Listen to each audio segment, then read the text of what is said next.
All right, we're gonna do the back stitch and stitch length sample for the 3 lines of permanent stitching and the 3 lines of top stitching. Your directions are here.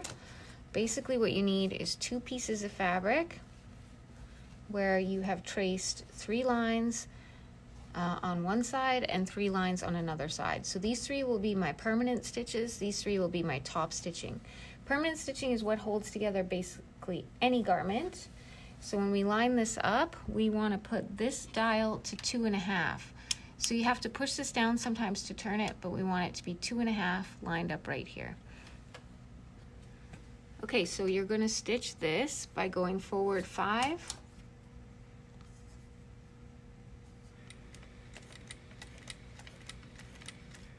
And then you're going to go backwards 5.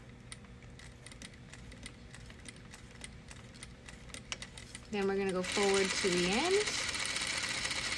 Remember, this one has 2 layers of fabric. And then we're going to go backwards 5 and then forwards 5. You want to use your knee lift. If the take-up lever is in the highest position, turn the hand wheel towards yourself. Remember, the take-up lever is this guy right here. You want to make sure it's all the way up. Pull it straight back. Cut your tails really close to here. They've got to be clipped right off.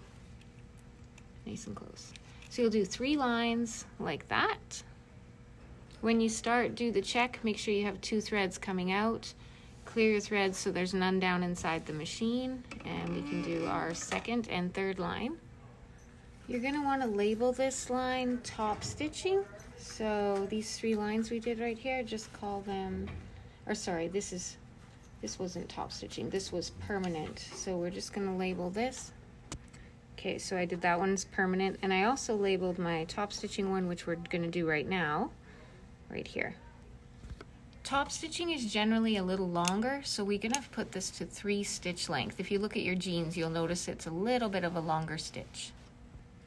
So now we can do this one, go forward 5, backwards 5. Sometimes you back stitch on top stitching, sometimes you don't, but we will in this case.